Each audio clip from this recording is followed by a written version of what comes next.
Back in the 1970s, there was a movie called A Boy in the Plastic Bubble. It was based on a true story about a boy with a deficient immune system who was forced to live in a sterile environment.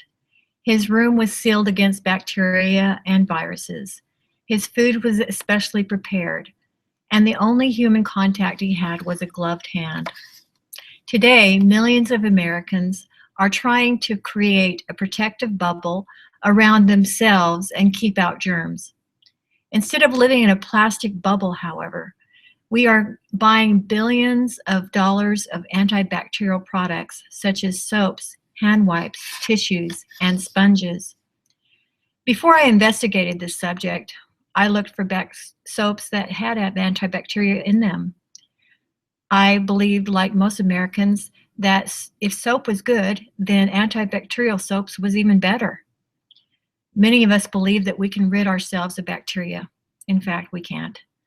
We exist in a bacterial world, not a sterile world where bacteria exists.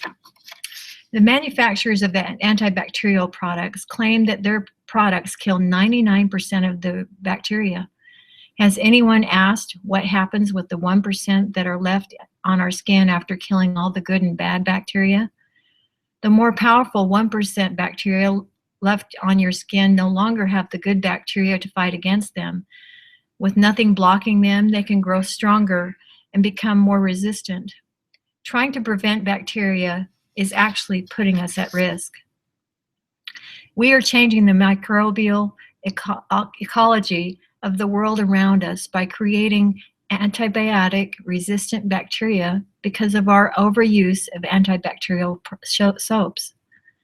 After looking at how the antibacterial products actually create more problems than they solve, we will explore some solutions. Antibacterial products are everywhere. The next time you go to the store, try to find a liquid soap that is not antibacterial. About 75% of liquid soap and half of bar soaps that are antibacterial use a chemical called triclosan as an active ingredient. Triclosan is considered a pesticide by the Environmental Protection Agency. Presently, there are over 2,000 household products on the market.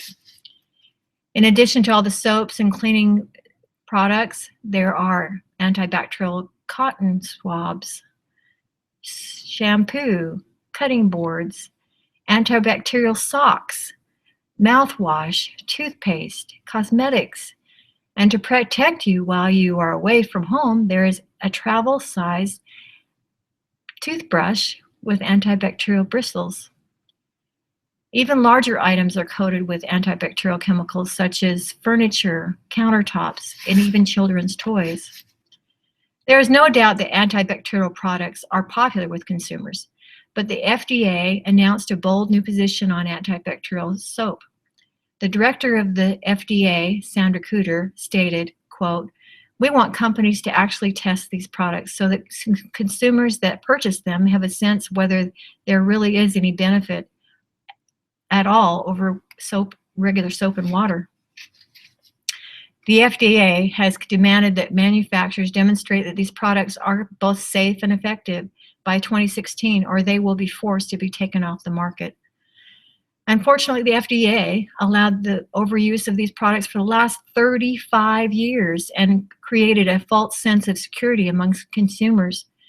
There is no scientific data to support antibacterial products actually prevent infection. Antibacterial soaps are a poor choice for infection control. These soaps have been linked to creating antibiotic-resistant bacteria. The World Health Organization calls it, quote, "a threat to global health security," unquote. Some bacteria, such as many doctors are calling superbugs, are resistant to almost all antibiotics. Health officials say a dramatic cut in the use of antibiotics would reverse the tide. Antibacterial soaps are bad for the environment. These products are flushed down the drain, and treatment plants are finding it difficult to remove them from the water supply. Triclosan remains in the water for years and years, polluting the water supply and disrupting fish reproduction. Surveys have shown triclosan to be in 58% of 85 streams located throughout the U.S. In addition, there is evidence that antibacterial soap can penetrate the skin and enter the bloodstream. Tests have shown it to be found in human blood, urine, even breast milk. There are a number of health problems associated with their use, from possible antibiotic resistance to brain and nervous system development to reproductive disorders such as sperm quality and infertility. Not that we have seen the seriousness of the problem. Oh gosh.